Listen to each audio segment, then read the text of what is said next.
Bonjour tout le monde. Bienvenue au webinaire. Je pense que tout le monde est rendu dans la salle de webinaire. Alors, on va commencer. Je suis super contente de vous accueillir aujourd'hui. Je m'appelle Ariane Méthode. Je suis la coordonnatrice de la Fondation Tourisme Jeunesse. Donc, la FTJ, si vous ne la connaissez pas, c'est un organisme de charité. On est basé à Montréal, mais on agit de manière nationale. Donc, notre mission, c'est de faire la promotion du voyage comme un outil de développement personnel et professionnel pour les jeunes. Donc, on supporte les voyageurs canadiens. Dans le fond, on a toutes sortes d'outils éducatifs sur notre site Internet, comme ce webinaire, donc, qui sera disponible en rediffusion après l'événement. Et également, on offre des bourses, donc du soutien financier. Alors, si ce n'est déjà fait, je vous invite à aimer nos réseaux sociaux et à visiter notre site Internet pour pouvoir voir si votre prochain projet de voyage pourrait recevoir le financement dont vous avez besoin. Donc, parlant de financement, c'est le sujet de ce webinaire aujourd'hui. Donc, comment voyager avec un petit budget? On a souvent tendance à vouloir remettre à plus tard nos projets de voyage parce qu'on pense qu'on n'a pas les moyens.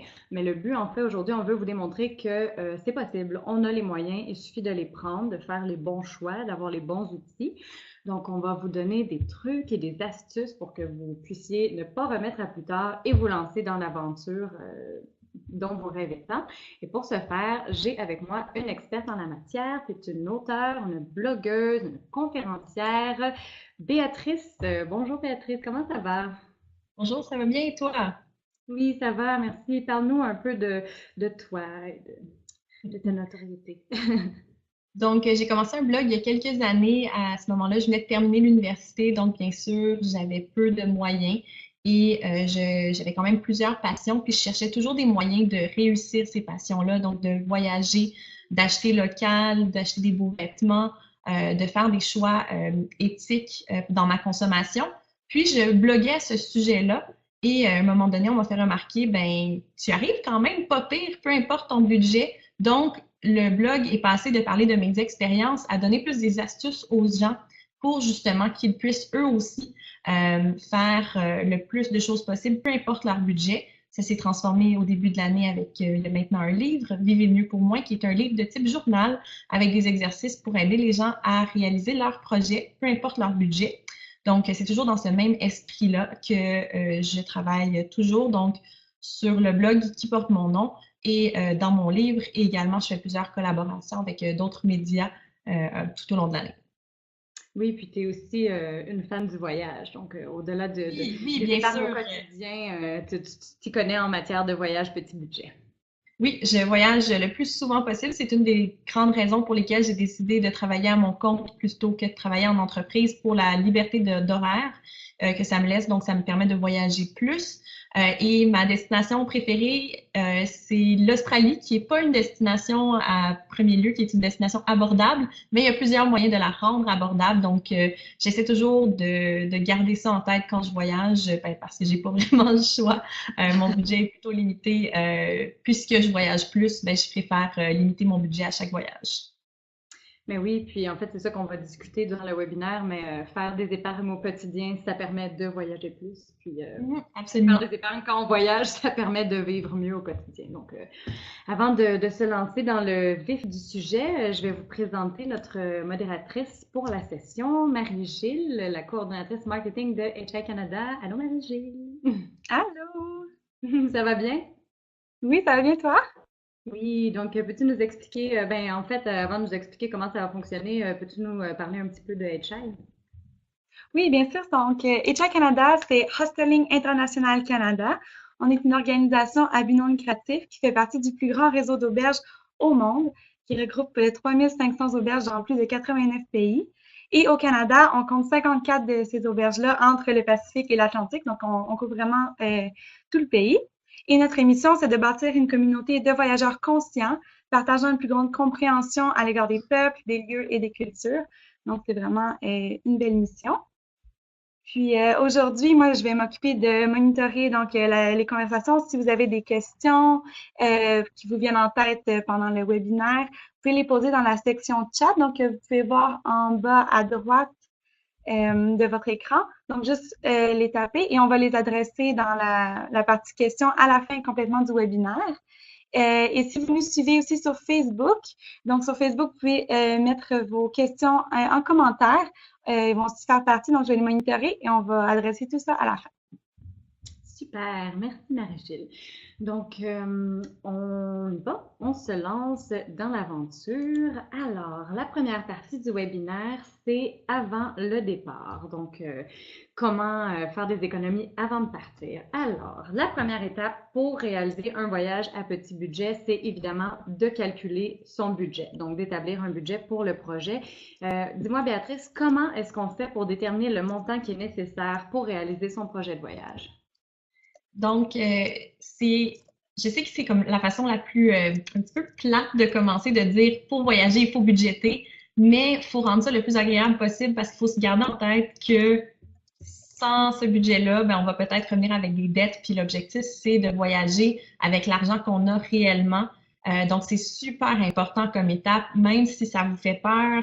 Je vous encourage vraiment à prendre le temps nécessaire pour le faire, le budget. Donc, ça, c'était ma petite parenthèse pour débuter. Donc, quand on fait un budget de voyage, ce qui est important, c'est de vraiment s'assurer d'avoir toutes les sphères de dépenses qui sont possibles pour notre voyage.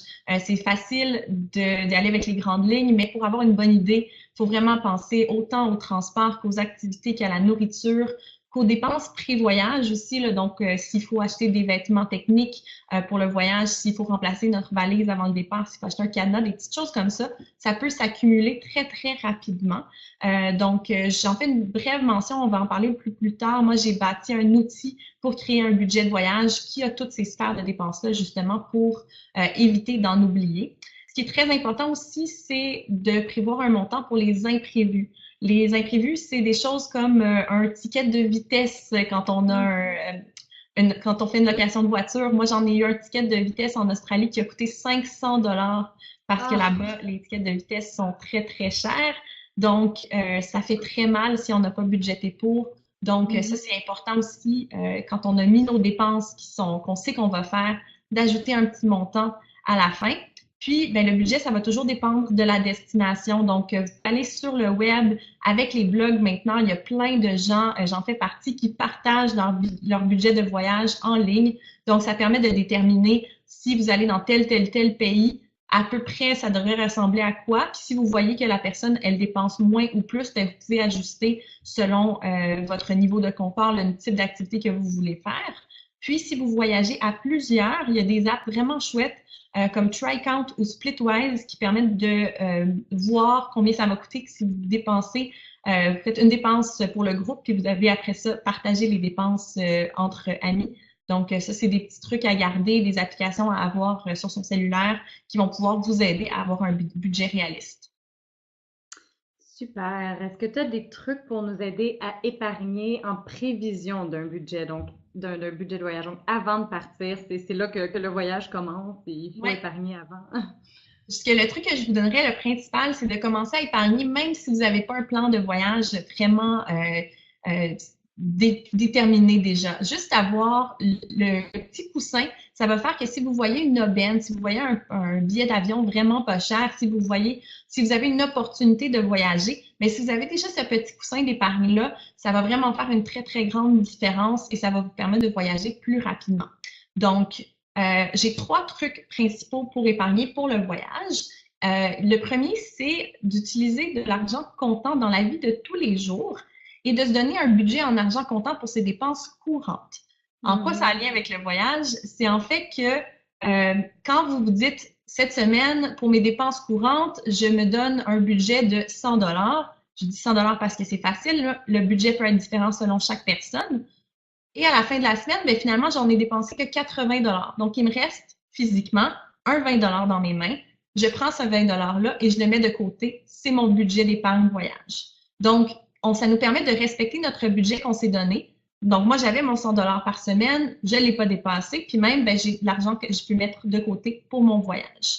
Bien sûr, je ne vous conseille pas de garder 3 000 $ cash dans votre maison. À un moment donné, mettez-le dans un compte épargne, mais au départ, de voir l'argent qui s'accumule, de voir 2, 3, 4, 20 $, c'est super encourageant parce qu'on le voit, l'argent qu'on a prévu pour notre voyage. On L'autre voit aussi truc, l'argent qu'on dépense. Parce que quand on oui, dépense avec une carte, oui, c'est facile de sortir du budget absolument. qu'on a établi. Oui, ça va tellement vite avec les cartes, là. C'est prouvé, en fait, scientifiquement qu'on dépense plus quand on a des cartes. Donc, c'est une façon de garder un œil sur notre budget. L'autre truc qui est aussi avec de l'argent comptant, c'est un truc super simple. C'est simplement que à chaque fois que vous payez en argent comptant, si on vous remet, c'est à vous de déterminer le montant. Si on vous remet un 2 un 5 un 10 même ça peut être un 20 selon ce que vous utilisez, vous gardez ce montant-là et vous le mettez de côté. Donc, à chaque fois que vous recevez un 2 vous le mettez de côté. Et encore une fois, c'est le même principe que vous allez voir l'argent s'accumuler le plus rapidement possible. Et donc, ça va être super encourageant pour votre budget de voyage. Bien sûr, malgré ce qu'on vient de dire sur l'argent comptant puis à quel point c'est pratique, c'est pas tout le monde qui aime utiliser l'argent comptant. Donc, le truc le plus simple, le plus facile, le plus accessible, c'est simplement de lancer un programme d'épargne automatique. Les programmes d'épargne automatique, ça va dépendre de votre institution financière, mais généralement, vous dites, je veux à chaque semaine ou à chaque 2 semaines ou chaque mois que 20 50 100 soient pris de mon compte chèque, donc mon compte courant, pour aller dans un compte épargne qui aura la plupart du temps un taux d'intérêt beaucoup plus avantageux. Puis le compte épargne, on peut souvent, en fait, je pense en tout temps, prendre l'argent de ce compte-là. Donc, il est pas, ce compte-là n'est pas fermé et ça permet d'avoir accès à son argent au moment où on en aura besoin pour notre voyage. Donc ça, c'est 3 trucs quand même faciles pour pouvoir commencer à mettre de l'argent de côté pour son voyage. Oui, merci. Puis évidemment aussi, ben, essayer de faire attention à nos dépenses, donc vraiment courir les aubaines au quotidien, même si on sait ça, comme tu disais, si on n'a pas forcément encore le projet de voyage en tête, mais de déjà se mettre dans l'esprit de l'épargne, ça aide. Donc ensuite, qu'est-ce que tu dirais qui est le facteur qui détermine le plus la faisabilité d'un voyage? Est-ce que c'est la destination? Est-ce que c'est le moment de l'année, la manière dont on dépense? Mais moi, je pense que c'est un mélange de plein de facteurs. Moi, la façon que je fonctionne, puis qui fonctionne bien pour moi, c'est que j'ai une liste de destinations. Moi, elle est dans ma tête. Il y a des gens qui préfèrent le mettre par écrit. Mais je sais quelles destinations sont prioritaires pour moi. Je sais qu'il y a des destinations que je veux visiter éventuellement, mais c'est pas un projet nécessairement dans les 5 prochaines années. Donc, j'ai ma liste des destinations que je veux vraiment, vraiment visiter le plus rapidement possible. Et après ça, ben, je suis les aubaines sur les sites web. Là, on parle des Yuler, Flight Trippers, des Galaxy, tous ces sites-là qui nous permettent d'avoir accès à des sources, à des vols moins chers. Puis quand je vois une offre qui est pour une des destinations que j'ai déjà prédéterminée, ben, c'est là que je vais faire, oh, OK, peut-être que c'est le moment de sauter sur cette offre-là. Bien sûr, avant d'acheter le billet d'avion, je vais faire des vérifications par rapport au moment de l'année. Si vous êtes du type à triper sur les grandes journées ensoleillées, ben peut-être ne pas aller en Islande en décembre parce qu'il n'y a pas beaucoup d'ensoleillement à ce moment-là, même si le vol est vraiment moins cher. Donc, c'est là qu'il faut faire des vérifications. Il faut vérifier s'il y a des événements spéciaux. Par exemple, je suis déjà allée à Toronto pendant le festival et tous les hébergements étaient comme 4 fois le prix parce que c'est le plus gros événement de l'année à Toronto. Donc, ça vaut la peine de vérifier ces choses-là avant d'acheter son billet d'avion. Mais si vous voyez que le billet d'avion est le bon prix, c'est une destination que vous vouliez vraiment visiter le plus rapidement possible et que le moment de l'année fait du sens tant au niveau du climat, des événements et de toute autre vérification qui pourrait qui pourrait être importante de vérifier, là, ça va être le moment de faire l'achat, donc de confirmer dans le fond la destination. Et j'ai lu récemment, puis c'est la première fois que je lisais ça, puis ça fait en même temps beaucoup de sens, c'est que de choisir une destination et un billet d'avion, le billet d'avion ne devrait pas représenter plus de 30 du prix total. Donc, si on a un budget total de voyage de 1000 ben notre billet d'avion ne devrait pas représenter plus de 30 de ce 1000 $-là. Ça nous permet d'avoir un budget suffisant pour le reste de nos dépenses. Ça fait du sens parce que c'est souvent lié. Un budget total de 1000 $ va sûrement, la plupart du temps, être un voyage plus court qu'un budget total de 2000 $. Donc, souvent, on va rester plus près. Le billet d'avion va être un peu moins cher. Donc, c'est une théorie qui fait du sens, mais c'est tout nouveau que j'ai vu ça, c'est cette semaine. Donc, je me suis dit que j'allais en faire mention. Mais il faut faire aussi des vérifications pour quand on veut faire son voyage. Donc, oui, l'avion, c'est une chose, mais justement, il faut aller vérifier, est-ce que je peux me permettre le reste du voyage? Il faut aller faire les coûts supplémentaires. Juste avec l'avion, si vous avez un bagage en soute, le transport de la maison à l'aéroport, de l'aéroport à votre hôtel. Après ça, aller regarder donc le budget, donc l'hébergement, le transport, les activités. Est-ce que c'est réaliste pour le temps que vous avez, pour le moment de l'année? Donc, il y a quand même plusieurs questions à se poser, mais en même temps, si vous avez votre petit coussin d'épargne que vous avez déjà pensé, que vous êtes assez d'avance, donc vous allez pouvoir étaler les dépenses sur un long, quelques mois. Si vous profitez des occasions, donc si vous avez un ami qui vient de déménager dans une ville, puis que vous voulez aller lui rendre visite, ben ça va faire une dépense de moins sur l'hébergement. Donc, il y a plein de choses comme ça qui sont importantes de regarder. Ça ne veut pas dire de tout prévoir à 100%, mais juste regarder, commencer à faire un itinéraire et voir, OK, si j'achète le billet d'avion, est-ce que je vais pouvoir profiter de mon voyage sur place? Parce que c'est bien beau aller à Paris, mais si vous vous rendez compte une fois que vous êtes à Paris, que la seule chose que vous pouvez vous payer, c'est la chambre d'auberge, puis que vous n'allez pas pouvoir vous payer aucune activité, ben peut-être que vous auriez été mieux d'attendre un 2, 3, 4 mois, peut-être 2 ans supplémentaires avant de faire ce voyage-là pour pouvoir, bien sûr, en profiter. Justement, comment est-ce qu'on fait pour choisir une destination qui est cohérente avec son budget? Parce qu'évidemment, le coût de la vie n'est pas le même d'un pays à l'autre. Mais moi, je crois vraiment qu'on peut visiter presque toutes les destinations avec presque tous les budgets. Si je regarde mon propre historique de voyage, je suis allée en Australie, au Danemark, en Islande, et je crois que je voyage avec un petit budget, certainement avec un plus petit budget que beaucoup de gens que je connais. Donc, c'est pas des destinations qui sont reconnues pour être abordables. C'est sûr que quand on a un plus petit budget, ça signifie qu'il faut faire des choix. Donc, il faut faire des choix par rapport à la durée de notre voyage. Il faut faire des choix à savoir est-ce qu'on le fait maintenant, ce voyage-là, ou on épargne pendant plus de temps, qu'on va le faire dans 1, 2, 3, 4, 5 ans peut-être. Est-ce qu'on visite à un autre moment de l'année? Tantôt, je disais l'Islande, c'est peut-être pas idéal au mois de décembre, mais pour certaines personnes, ça va être parfait l'Islande au mois de décembre parce qu'il y a les aurores boréales, parce qu'il y a plein d'autres choses super intéressantes. Donc, visiter en hors saison ou visiter pendant la shoulder season, donc l'espèce de 2, 3 semaines entre la basse saison et la haute saison où les attraits sont souvent ouverts, les prix sont souvent plus abordables. Ça peut être une autre solution. On peut faire des choix au niveau de notre confort. Donc, choisir le camping, les auberges de jeunesse, certains bed and breakfast qui sont plus abordables plutôt qu'un hôtel. Après ça, on peut faire nos propres repas plutôt que d'aller au restaurant tous les jours. Donc, c'est vraiment des petits trucs comme ça qu'on va développer qui vont nous permettre de visiter plus de destinations, même avec un petit budget. Mais c'est sûr, faut pas se leurrer, qu'un voyage en Asie et un voyage au Danemark, ça ne coûte pas la même chose. Donc, peut-être que si vous voulez partir un 2, 3, 4, 5, 6 semaines, l'Asie va être un meilleur choix avec un petit budget. Mais si vous avez accès à un billet d'avion peu cher, si vous avez seulement une semaine de voyage, mais peut-être pourquoi ne pas aller en Europe? Ça peut être les deux peuvent se faire, c'est juste une question de choix, je crois. Est-ce que tu connais des trucs ou est-ce qu'il y a des outils qui existent pour trouver des façons de se déplacer à rabais? Donc, pour trouver des billets d'avion pas chers, des autobus, des autos. Oui, ben pour les billets d'avion, il y a plusieurs sites web qui existent qui font que ça, chercher les billets d'avion à moindre coût. Donc, c'est sûr que moi, je les ai tous suivis sur Facebook. Il y en a certains auxquels je suis abonnée aux infolettres. Donc, j'ai mentionné, c'est celui-là. Il y a Flight Trippers. Il y a les vols d'Alexis aussi qui est sur abonnement seulement.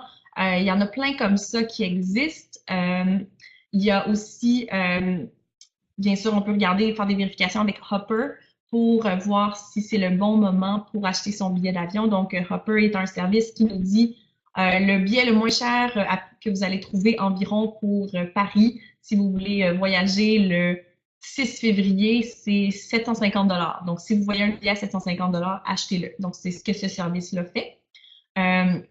Après ça, pour les autres services, moi, c'est sûr que je privilégie toujours le transport en commun ou la marche lorsque je suis en voyage. J'essaie d'éviter le plus possible de prendre les taxis ou autres. J'essaie de vérifier les soldes des infolettes. C'est une très, très bonne façon pour les transports plus longs. Donc, qu'on choisisse l'autobus, le train ou l'avion, avant de partir, ça vaut la peine de regarder c'est quoi les options locales. Est-ce que c'est un autobus Greyhound? Est-ce que c'est une compagnie d'avion à petit prix?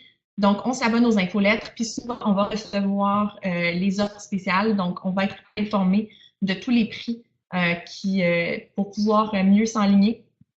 Quand on parle aussi de transport à plus long terme, il y a souvent, par exemple, avec Greyhound en Australie, il y a des cartes qu'on peut s'acheter pour un certain nombre de kilométrages. Ça va être moins cher de cette façon-là. Souvent aussi, si on achète à l'avance, ça va être moins cher. Donc, par exemple, si je regarde au Québec, récemment, je suis allée à Québec en autobus avec, je pense que ça s'appelle Orléans Express, la compagnie. Et si j'achetais plus de 8 jours à l'avance, j'avais l'aller-retour Montréal-Québec à 50 $ versus si je l'achetais à la dernière minute, c'était plus cher. Donc ça, c'est le genre de choses qui va être très intéressant.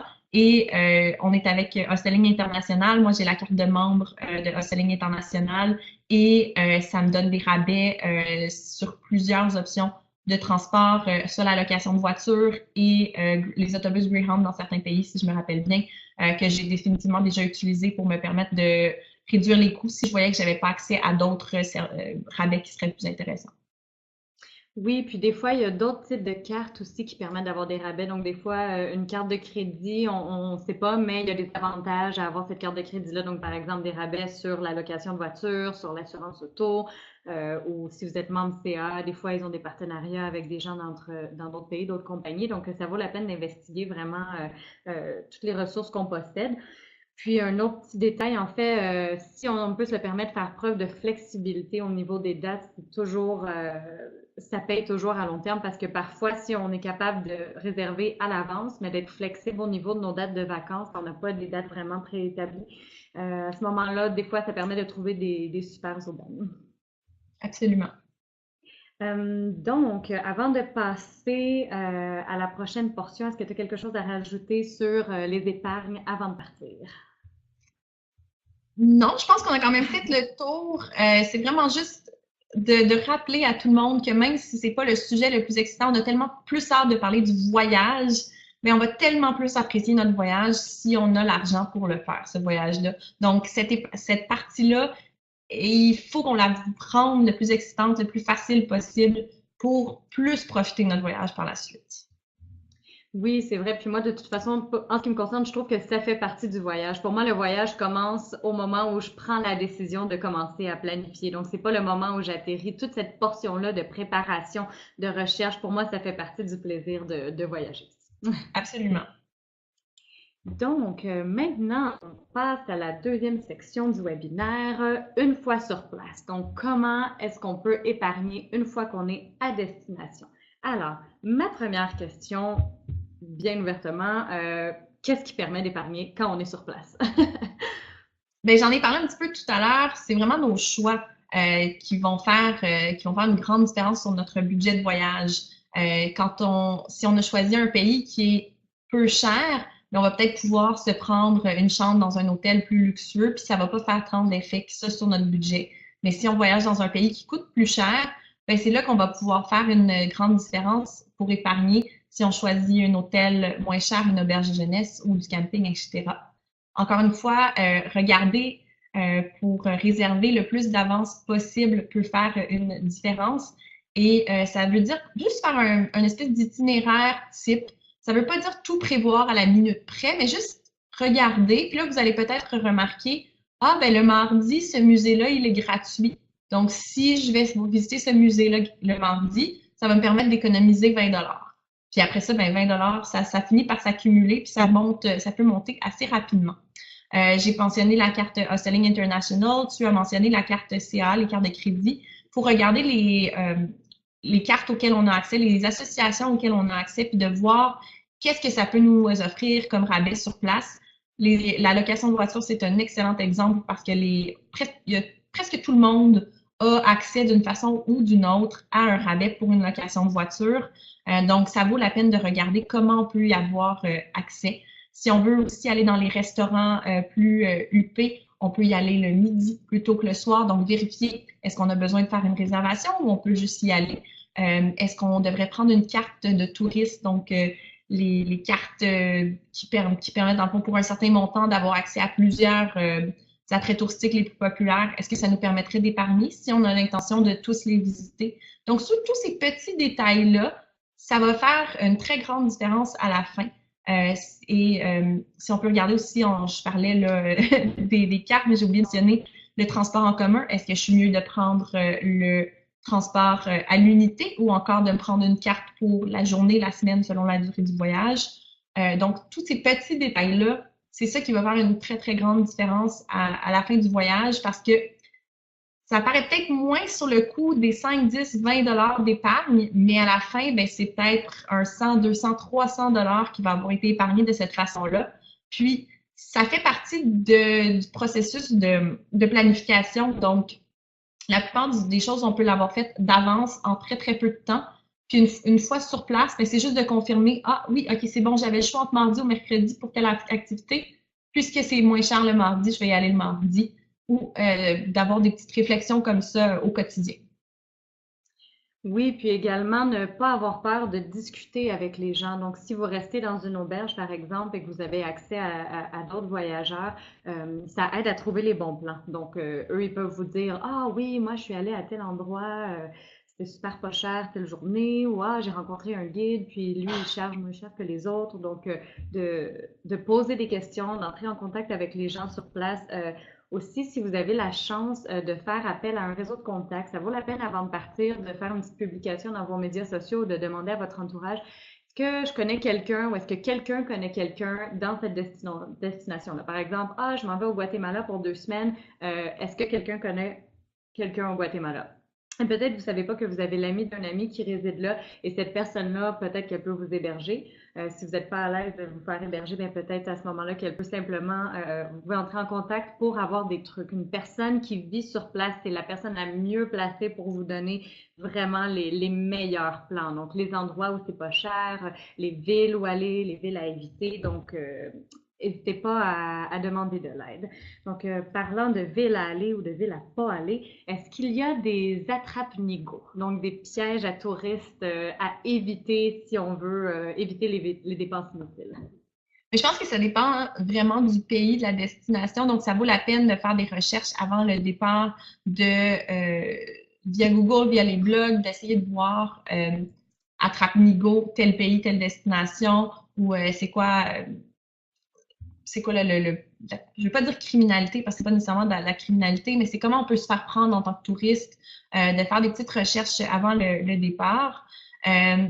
Encore une fois, tu sais, j'ai mentionné que le taxi, ça peut être une dépense qui va monter hyper rapidement. Donc, avant de partir, de regarder comment le transport en commun fonctionne, d'avoir des informations dans son cellulaire, ça permet aussi de facilement pouvoir se déplacer, de pas trop avoir l'air d'un touriste. C'est un peu cliché de dire ça, mais quand on a l'air de savoir qu'est-ce qu'on fait, on a peut-être moins de chances de se faire prendre. Donc, si on entre sur le métro ou dans l'autobus puis qu'on a l'air de savoir où on s'en va, même si c'est pas tout à fait le cas, il y a peut-être moins de chances qu'on se fasse prendre par des petites attrapes comme ça pour touristes. De limiter aussi ses déplacements, d'essayer de trouver un hébergement qui va être à distance de marche. Ça va permettre d'apprendre le quartier, de mieux le connaître et d'éviter les chances de se faire prendre par rapport au transport.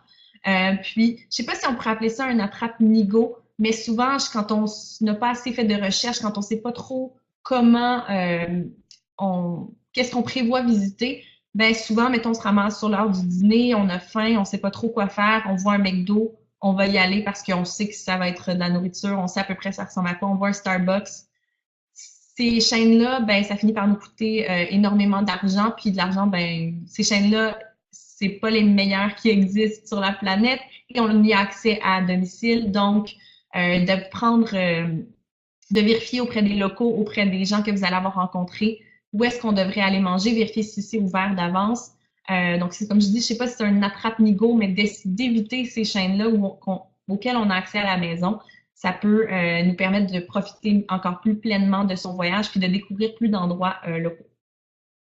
Oui, puis je me permets d'ajouter, des fois, on a tendance à se faire prendre, si on veut, c'est pas forcément se faire prendre négativement, mais ça nous fait dépenser plus de sous au final. Des fois, on arrive, on est un peu dépassé par les événements, puis que ce soit euh, une personne dans la rue, ou en tout cas, bref, il y a des compagnies qui vont nous approcher pour nous dire, ah, est-ce que tu aimerais aller voir telle attraction, que ce soit un tour de plongée en apnée ou que ce soit d'aller visiter des ruines, puis ils vont vouloir vous vendre un paquet tout inclus, donc qui a l'air quand même un peu alléchant a priori. Donc, vous vous dites, OK, j'arrive pas à me casser la tête, le transport va être inclus, l'entrée va être inclus. Peut-être attendre, de pas se garrocher en bon québécois et réserver les activités la première journée, parce que des fois, quand on fait un peu de recherche une fois sur place, il y a possibilité de trouver moins cher.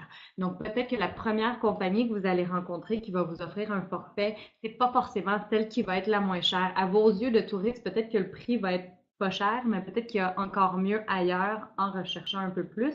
Euh, Peut-être aussi que il y a des alternatives. Donc, des fois, il y a des ruines super célèbres qu'on aimerait aller visiter ou des musées très, très connus, mais qui coûtent très cher. Parfois, il y a des alternatives de qualité presque équivalentes, mais qui coûtent une fraction du prix, mais elles sont moins touristiques. Donc, à ce moment-là, ça nous permet de sauver parce que c'est pas la grosse ruine que tout le monde visite. Ou c'est pas le musée du Louvre, mais c'est un autre musée d'art qui va avoir des œuvres tout aussi intéressantes. Puis comme ça va peut-être être moins achalandé, non seulement vous allez sauver des sous, mais au final, ça va probablement être plus agréable aussi, parce que quand on est dans des endroits où il y a vraiment trop de touristes, ben, ça nous permet de moins apprécier l'expérience. Donc, voilà. Alors, toujours dans le thème des activités, est-ce que tu connais ou est-ce que tu as des idées d'activités qui sont peu coûteuses ou même parfois gratuites qui est possible de faire à destination? Ou sinon des sites qui nous permettent de trouver ces activités-là?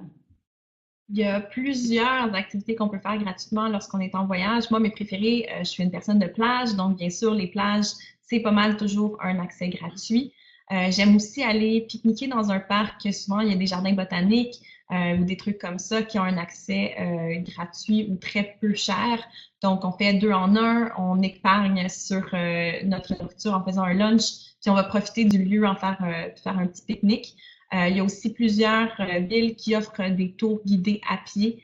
Donc, c'est une super belle façon de découvrir la location. Il y a souvent, moi, les deux façons que j'ai fait ces tours guidés-là, c'est soit dans les auberges de jeunesse, il y a des activités qui sont incluses, les tours gratuits à pied en font souvent partie, ou dans plusieurs villes, il y a des tours gratuits à pied qu'il est possible de faire. La seule chose, c'est qu'il est nécessaire d'offrir un tip à la personne qui nous guide pendant cet avant-midi-là.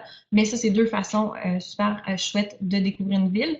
Il y a plusieurs endroits aussi qui vont avoir une application pour faire un tour auto-guidé d'un quartier donné, ou par exemple, ça peut être sous le thème des graffitis ou de l'art ou d'un thème comme ça. Ça va nous permettre de découvrir une ville. Puis quand c'est auto-guidé, on a simplement à télécharger l'application sur notre téléphone et on peut se promener. Il y a vraiment énormément de villes qui offrent ce service, donc ça vaut vraiment la peine de regarder. Puis, comme je l'ai mentionné tout à l'heure, il y a aussi plusieurs attraits qui ont des heures d'ouverture gratuites, donc des attraits qui sont normalement payants, mais qui vont offrir certaines heures à moindre coût. Ça vaut la peine de se rendre. Il risque d'avoir plus d'achalandage. Je suis allée je pense, c'est Museum of Modern Art à New York, MoMA, lors de la soirée gratuite le vendredi soir. Il fallait aller 2 heures à l'avance récupérer son billet parce que c'est vraiment, il y a des line-up. Donc, c'est sûr qu'il faut être prêt à faire ce type d'activité-là pour pouvoir profiter des rabais. Puis tout à l'heure, tu as mentionné les alternatives moins connues. Donc, par exemple, si je donne l'exemple à Vancouver, tout le monde va à un pont qui, là, bien sûr, le nom m'échappe parce que je dois le mentionner, mais c'est très, très, très connu là-bas. Et moi, j'aime pas tant les hauteurs, c'était plus pour les paysages que le pont que je voulais y aller. Et je parlais avec une copine qui habite Vancouver, puis elle me dit, mais pourquoi ne vas-tu pas à Lynn Canyon? Il y a un petit pont si tu veux faire le pont, mais les paysages sont tout aussi beaux et l'accès est gratuit versus presque 40-50 $ pour l'autre. Donc, moi, j'ai fait, ben pourquoi pas? Puis j'ai passé une super belle journée à cet endroit-là. Puis, tous les locaux la connaissaient, puis quand je parle aux touristes, ils disaient, hey, je savais pas que ça existait. Donc, ça vaut la peine, effectivement, de regarder ça pour découvrir des alternatives gratuites ou à moindre coût. Super. Donc, ma prochaine question, comment est-ce que tu fais pour limiter les frais de transaction? Donc, est-ce que tu as une carte de crédit internationale ou est-ce que tu arrives sur place, tu retires tous tes sous pour le voyage, puis tu dépenses seulement de l'argent comptant ou est-ce que plutôt, avant de partir, tu vas dans un centre d'échange de devises? C'est quoi ta stratégie gagnante?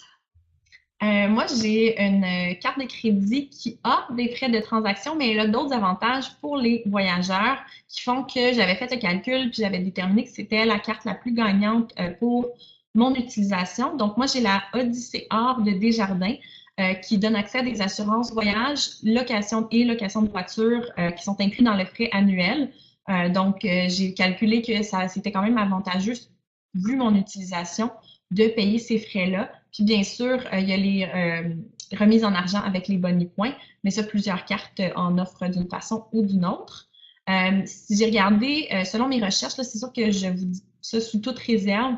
Si vous cherchez des cartes qui n'ont pas de frais de transaction, il y a la Visa Infinite Passport de Banque Scotia et la Mastercard HSBC Premier World Elite qui n'aurait pas les frais de transaction à l'international. Donc ça peut être super intéressant, bien sûr, si vous avez l'intention de faire beaucoup de transactions lors de votre voyage. Côté truc pratique, là, avec les cartes, moi, je voyage toujours avec 2 cartes de crédit. La raison est simple, ma carte de crédit a été fraudée en voyage et ça enlève tellement de maux de tête de savoir qu'on a une deuxième carte qui est là, techniquement qu'on n'utilise pas, mais que s'il arrivait quelque chose, on va avoir accès à notre argent. Bien sûr, avec les cartes de crédit, c'est très, très, très, très, très important de payer le solde en entier tous les mois, même si vous êtes en voyage long terme. Assurez-vous de payer le solde parce que les frais d'intérêt de carte de crédit sont très, très, très élevés et que si vous ne les payez pas en entier, ça va faire une très, très grande différence sur la facture totale. Et ça vaut aussi la peine de regarder côté carte de crédit si vous devriez augmenter votre limite de crédit pour la durée de votre voyage. Puis encore une fois, je vous parle de quelque chose qui m'est arrivé lors de mon premier voyage à plus long terme. J'avais encore une carte de crédit avec une limite à 500 $. Je partais pas 6 mois, là. Donc, je me disais, si je paye toujours ma carte de crédit, j'aurai pas de problème. 500 $, c'est quand même un montant puisque j'avais fait quand même plusieurs achats à l'avance. J'ai eu un problème avec ma caméra. Ma caméra a brisé. J'ai voulu en acheter une nouvelle parce que je voulais prendre des photos. J'avais choisi un modèle à 300 $. Mais il y a eu un bug lors de la transaction et on a voulu arrêter la transaction. Mais même une transaction annulée reste sur notre carte de crédit pendant une certaine durée de temps. Bref, quand j'ai voulu racheter la caméra, avec ma limite à 500 $, je ne pouvais pas le faire. Donc, ça vaut la peine de dire, même si je sais que je ne dépenserai pas plus que 500 $, pour avoir l'esprit tranquille, je vais mettre ma limite à 1000 $. Puis, si vraiment vous n'êtes pas à l'aise avec une limite de crédit plus élevée, à votre retour, vous pouvez toujours la baisser, la limite de crédit, pour que ça corresponde à vos moyens. Un autre truc de carte de crédit, c'est de payer dans la monnaie locale, de refuser ce qu'on appelle la conversion dynamique. Les cartes de crédit vont vous offrir de dire voulez-vous voir le montant en dollars canadiens? Puis si vous cliquez oui, ça va être des frais qui vont être supplémentaires en plus des frais de transaction et des frais de changement de devise. Donc, c'est encore plus cher si vous faites cette conversion dynamique-là. Donc, payez dans la monnaie locale et automatiquement sur votre compte, vous allez pouvoir voir le solde en dollars canadiens. Mais il va y avoir un frais de moins. Donc, ça, c'est super important à savoir. Et si on regarde argent comptant, débit, moi, je préfère utiliser ma carte de débit, aller dans un guichet local d'une banque reconnue, pas un guichet anonyme là, sur un coin de rue, et de retirer de l'argent plutôt que d'aller au bureau de change. C'est une question de préférence, mais aussi, il y a un avantage, c'est que certaines banques canadiennes ont des ententes avec des banques à l'international. Donc, on peut faire des retraits dans certains guichets sans frais supplémentaires de retrait. Donc, c'est sûr qu'il va y avoir des frais par rapport au changement de devise, mais il n'y aura pas un 5, 6, 7 $ pour le retrait qui peut s'accumuler, bien sûr, assez vite. Moi, j'essaie toujours d'avoir de l'argent comptant parce que dans plusieurs locations, ils n'utilisent que les cartes de crédit, mais il y a toujours une place où c'est mieux d'avoir de l'argent comptant. Là. Donc, avoir un petit 50-100 $ comptant sur moi en tout temps. Parfois, je le prends avant le départ. Je vais dans un bureau de change à Montréal. Je vais chercher l'argent juste pour avoir l'esprit tranquille. Ça vaut la peine. Mais sinon, je paie la plupart de mes choses sur mes cartes de crédit. Parce qu'aussi, avec ma carte de crédit, ben, il y a une certaine assurance. S'il y avait un problème, ben, ça me permet de faire des réclamations beaucoup plus faciles. Super, ben, merci. Prochaine question, c'est la dernière de cette section-là. Comment résister à la tentation d'acheter des souvenirs? C'est bien difficile, des fois, on est en voyage, on a envie de s'acheter toutes sortes de souvenirs, toutes sortes de bébelles. Comment ne pas les acheter? Ou si on les achète, comment faire les bons choix?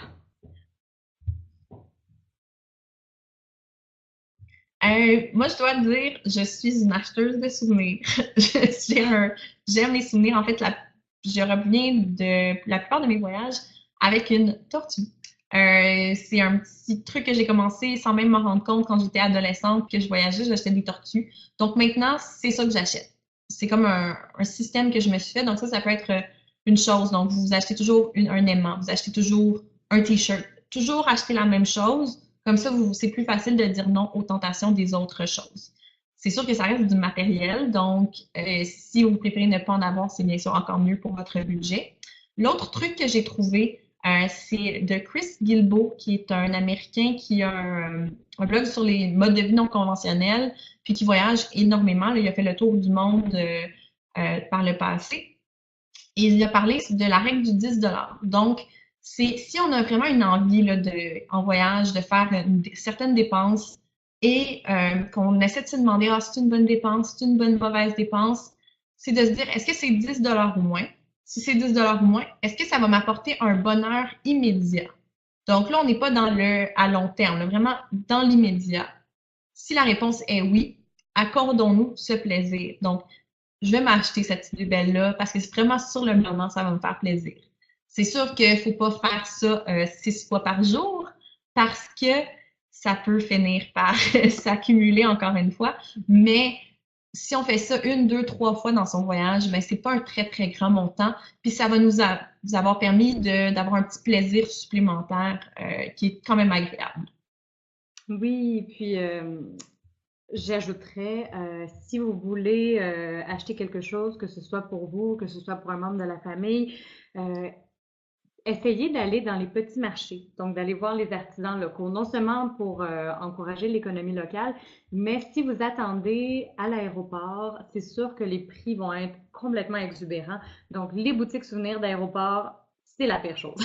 C'est vraiment la pire chose que vous pouvez faire. Donc, essayez de magasiner. Puis si ça vous reste en tête, comme moi par exemple, bon, j'étais en Thaïlande, je voulais m'acheter un pantalon taille, puis là je me retenais. Bon, après quelques semaines, je me dis, OK, j'y pense encore, je vais l'acheter. Puis à ce moment-là, ben, j'ai pris la décision, puis j'ai été faire le tour des petits marchés pour bien le choisir. Mais c'est ça, si j'avais attendu à l'aéroport, parce que là j'aurais regretté, ben j'aurais payé 4 fois le prix. Donc, peut-être qu'il aurait été fait en Chine et non en Thaïlande. Mais oui, mais oui, c'est ça. On n'est pas à l'abri. Donc, c'est tout pour la deuxième section du webinaire. On va passer à la portion trucs de pro. Donc, c'est une espèce de sommaire de ce qui a été dit. Puis, si on a oublié d'aborder certains points, ça va nous permettre de revenir là-dessus. Béatrice, si tu as quelque chose à dire en cours de route, n'hésite pas. Donc, tout d'abord, les trucs de pro, apprendre la langue locale. Bon, on va pas se leurrer, on peut pas devenir bilingue dans une langue instantanément. Mais si, par exemple, comme Béatrice disait, vous avez une liste de destinations qui vous trotte en tête, que vous savez que vous voulez visiter un jour, ben vous pouvez commencer à apprendre les mots. Sinon, il y a des applications qui existent que vous pouvez télécharger comme Duolingo qui vous permet d'apprendre au moins des mots de base. Puis, à connaître au moins un minimum, ça peut vous permettre d'entrer en contact avec les gens sur place, mais des fois aussi d'avoir un certain pouvoir de négociation. Et puis, si ça ne vous permet pas de négocier, ben, ça va peut-être faire rire le chauffeur de taxi, puis il va trouver ça bien cute, puis vous faire un rappel. Donc, ça vaut la peine d'essayer. Petite anecdote par rapport à ça, je suis allée à Cuba l'an dernier et j'ai été prise justement dans un attrape-nigo parce qu'il y a 2 monnaies à Cuba et il y en a une qui coûte beaucoup moins cher que l'autre. Et parce que mon espagnol est plus qu'approximatif, ils ont réussi à m'avoir et à me forcer à payer avec la monnaie plus chère.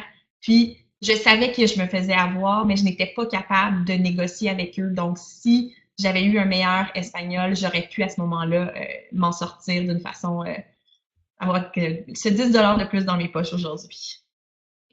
Oui, donc au moins essayez. Faites un petit effort si vous avez le temps. Aussi, ensuite, voyager hors saison. Donc, si vous êtes capable d'éviter bon, les vacances de la construction, la semaine de relâche, Noël, c'est sûr que vous allez sauver des sous en partant. Donc, si vous êtes capable de faire preuve de flexibilité dans vos dates, cela étant dit, il faut quand même faire attention. Moi, je me suis déjà fait avoir, il y avait un billet d'avion super pas cher. Je me suis dit, ah, c'est merveilleux, ça y est, je l'achète, mais c'était vraiment pendant la mousson. Donc, au final, c'était terrible comme voyage. Donc, oui, voyager hors saison, mais ce qui nous amène au point suivant, préparez votre voyage. Donc, vérifiez avec les dates, est-ce que c'est un bon moment pour voyager? Des fois, il y a anguille sous roche. Si c'est trop beau pour être vrai, si c'est trop pas cher, ben il y a une raison. Donc, préparez votre voyage.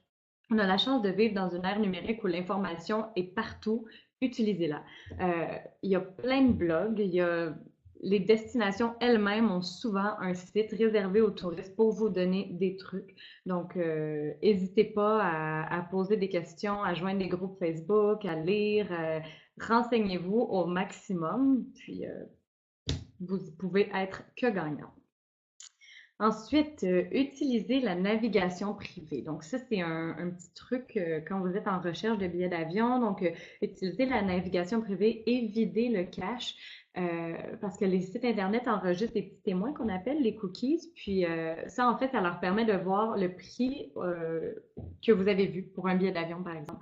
Donc, par la suite, ils vont pas forcément vous montrer des prix moins chers parce qu'ils savent que c'est les prix que vous avez vus quand vous avez commencé vos recherches. Donc, utilisez la navigation privée. Si vous avez des VPN, des fois, ça vaut la peine aussi parce qu'il y a des rabais qui sont disponibles dans certaines régions et d'autres non. Donc, voilà. Et puis, comme on en parlait plus tôt, vous pouvez créer des alertes. Donc, aller sur le site Internet d'une compagnie aérienne puis créer une alerte. Puis, quand il y a un billet pas cher qui tombe à rabais pour la destination de votre choix, bien à ce moment-là, on vous envoie un petit courriel.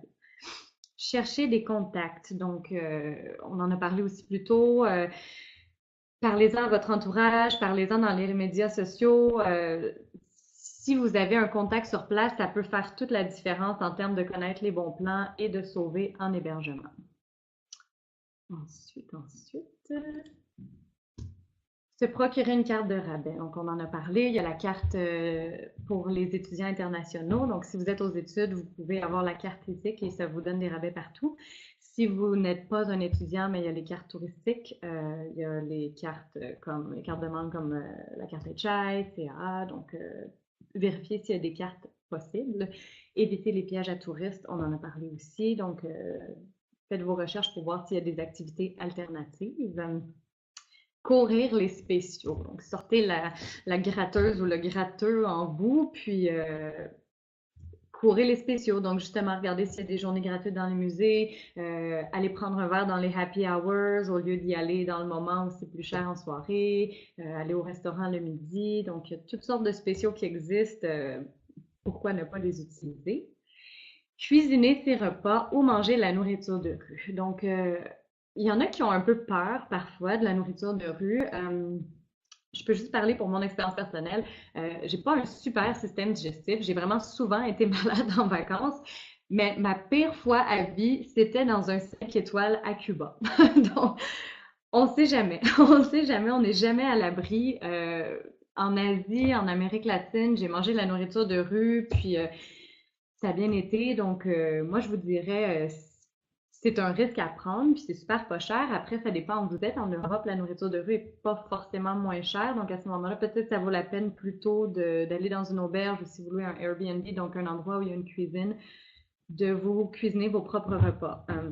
Encore là, si vous êtes en voyage pour une courte période de temps, vous pouvez vous permettre d'avoir un régime un peu moins santé à long terme, donc les copes de soupe, les petites pâtes, les choses qu'on ne mangerait pas forcément à longueur d'année, mais c'est correct de faire des compromis quand on est en voyage pour une courte période de temps. Les marchés aussi, ça peut être une excellente façon de découvrir des produits locaux qui sont disponibles souvent à prix moindre ou du moins qui ne sont pas plus chers, puis qui sont locaux et de très bonne qualité.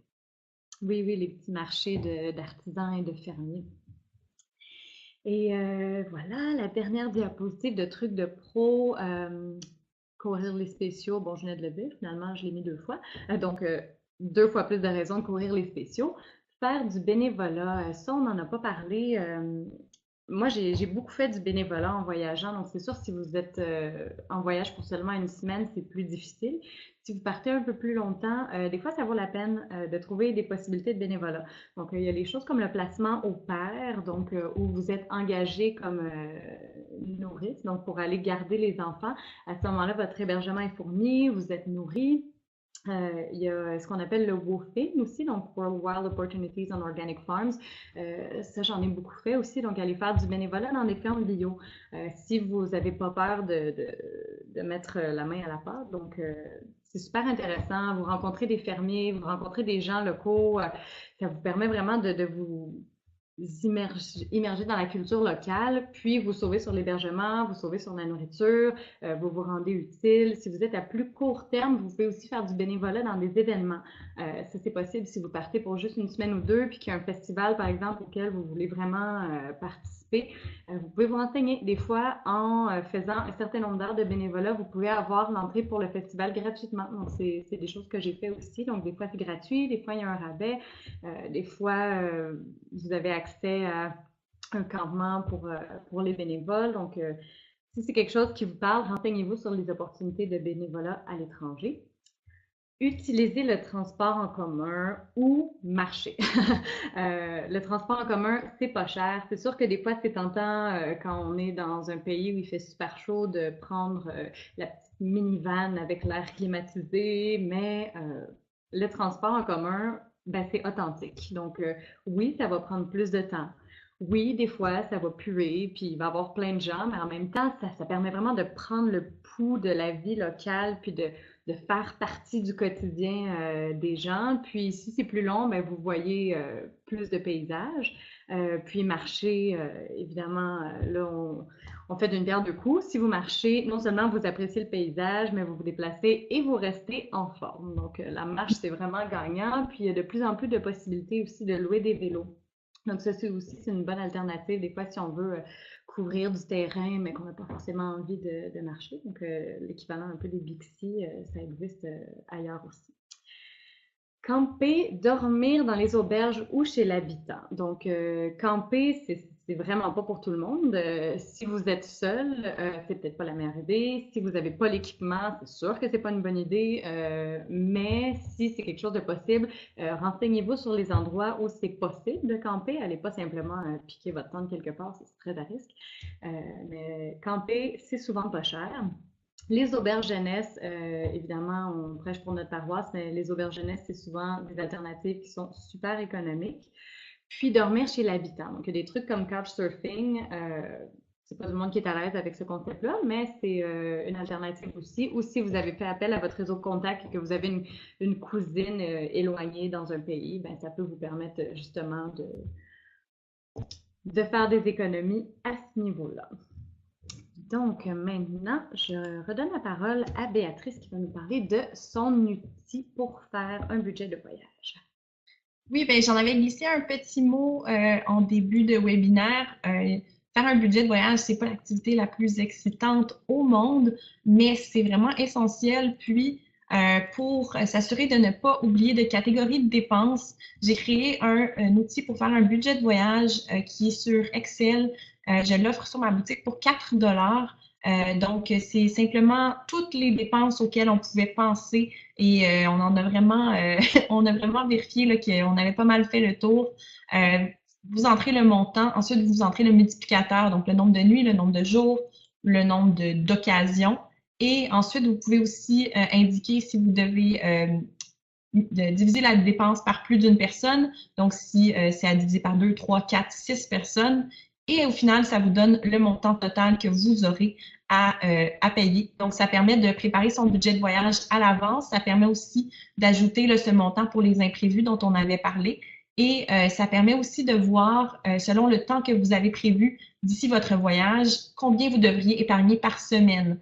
Donc, s'il vous reste 8 semaines avant le voyage, bien, l'outil va automatiquement calculer ah, ben vous avez un total de 1000 dollars à épargner en 8 semaines, ça équivaut à, et là, je pourrais pas vous le dire parce que je suis incapable de calculer en mathématiques, mais ça va vous dire combien vous devriez épargner par semaine. Donc, c'est vraiment pratique pour ça. Donc, je voulais en faire mention puisqu'on a parlé de budget de voyage.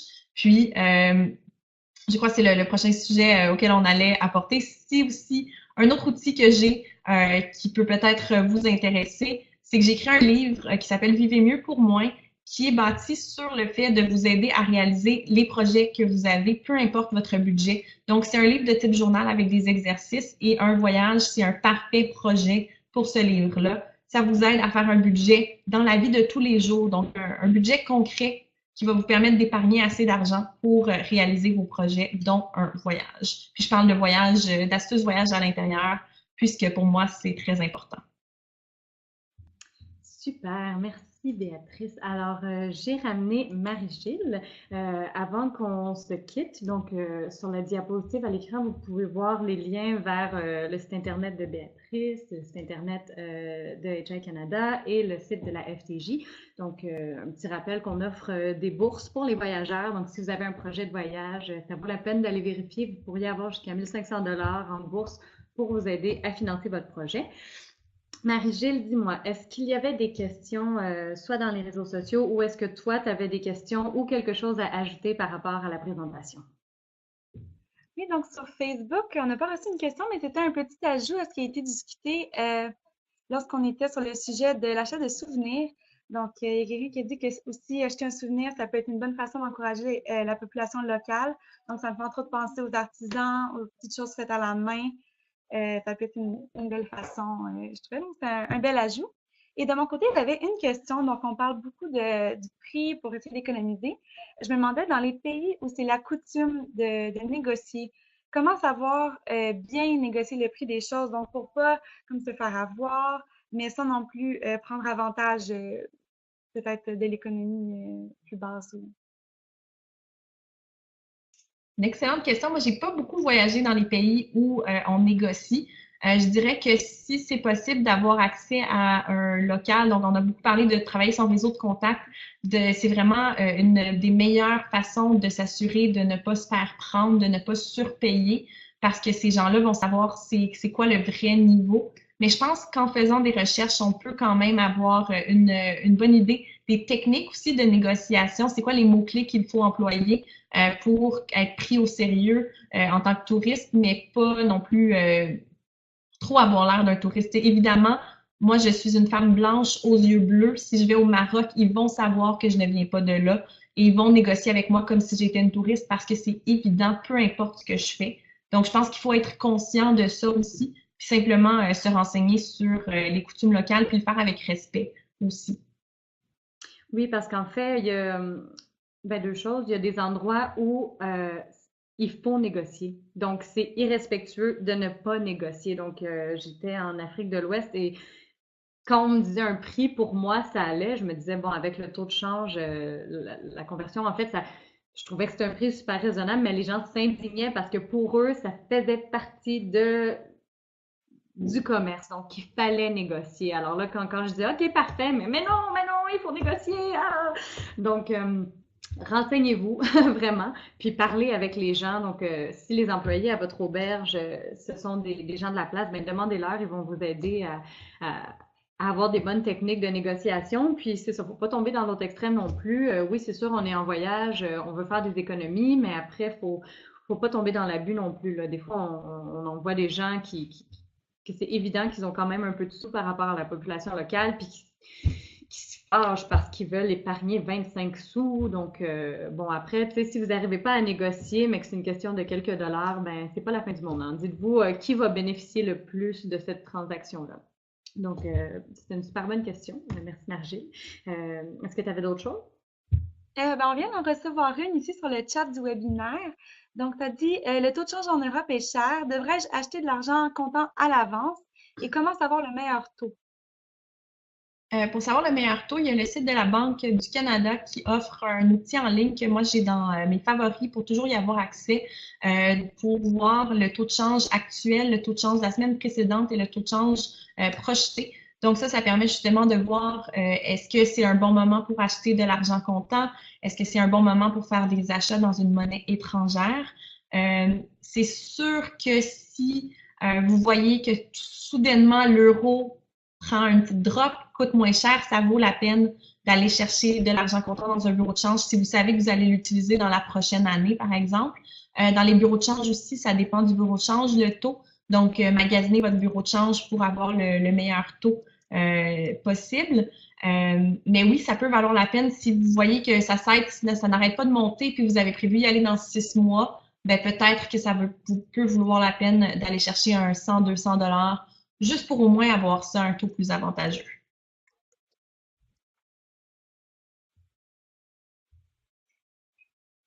Il n'y avait pas d'autres questions qu'on a reçues. Bon, mais alors, je vous remercie vraiment, les filles, d'avoir été présentes. Merci, Margile, d'avoir assuré la modération du chat et des réseaux sociaux. Merci, Béatrice, pour tous tes précieux conseils. Puis, n'oubliez pas d'aller acheter son petit outil. C'est vraiment votre meilleur ami dans la planification d'un voyage. Puis, est-ce que vous avez quelque chose à ajouter avant qu'on quitte? Mais moi, je pourrais simplement dire d'en profiter parce que vraiment, voyager, c'est censé être, c'est une activité, c'est censé être une activité le fun. C'est une activité le fun, peu importe son budget. Donc, faut le respecter son budget, oui, mais une fois que vous êtes sur place aussi, à un moment donné, faut arrêter de penser juste aux chiffres, profitez-en. Puis, ouais, vraiment juste, profitez-en. Moi, un gros Puis, merci pour les bons trucs appris aujourd'hui. C'était très intéressant. oui, vraiment. Puis, n'hésitez pas à nous contacter l'une comme l'autre si jamais vous avez des questions par rapport au webinaire ou si vous avez des questions par rapport à des astuces pour voyager. Ça va tout nous faire plaisir de vous répondre. Donc, merci et à la prochaine. Merci.